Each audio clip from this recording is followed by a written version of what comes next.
ಆಷಾಢ ಮಾಸವನ್ನು ಆಟಿ ತಿಂಗಳು ಅಂತ ಕರೀತಾರೆ. ಈ ತಿಂಗಳಲ್ಲಿ ಕೆಲವೊಂದು ಆಚರಣೆಗಳು ಆಚರಿಸಲ್ಪಡ್ತದೆ.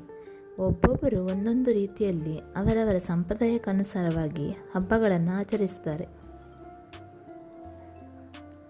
ಅದೇ ರೀತಿ ನಾವು ಆಟಿ ಹಬ್ಬ ಅಂತ ಮಾಡ್ತೇವೆ. ಅಂದರೆ ಅಗಲಿದ ಹಿರಿಯರನ್ನು ನೆನಪಿಸುವ ಒಂದು ಕೌಟುಂಬಿಕವಾದ ಕಾರ್ಯ.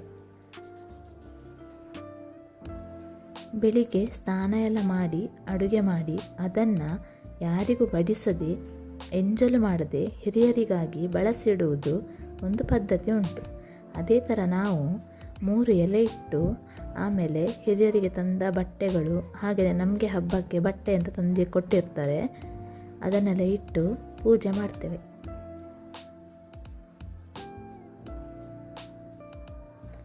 ಹಾಗೆಯೇ ಅದರ ಎದುರುಗಡೆ 3 ಎಲೆಗಳನ್ನ ಹಾಕ್ತೇವೆ.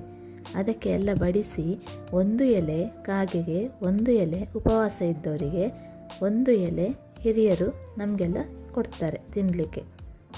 ಎಲೆ ಎಲ್ಲ ಅದರಲ್ಲಿ ಬಡಿಸಿದ್ದು. ಹಾಗೆ ಅದು ಯಾವಾಗ ಕೊಡೋದಂತ ಹೇಳಿದರೆ, 1 ಎಲೆ ಕಾಗೆ ಎಂಜಲು ಮಾಡಿ ಆದ ಮೇಲೆ ಮತ್ತೆ ನಮಗೆ 1 ಎಲೆ ಇದ್ದದ್ದೆಲ್ಲ ಕೊಡ್ತಾರೆ. ಅಂದರೆ ಹಿರಿಯರು ಅದನ್ನು ಸ್ವೀಕಾರ ಮಾಡಿದ್ದಾರೆ ಅಂತ ಅರ್ಥ.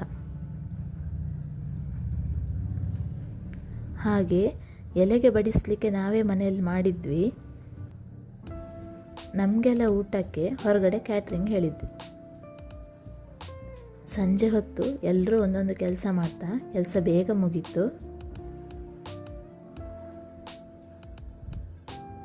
ಇದು ಒಗ್ಗಟ್ಟಿನಲ್ಲಿ ಬಲವಿದೆ ಅಂತ ತೋರಿಸಿಕೊಡ್ತದೆ ಅಲ್ವಾ?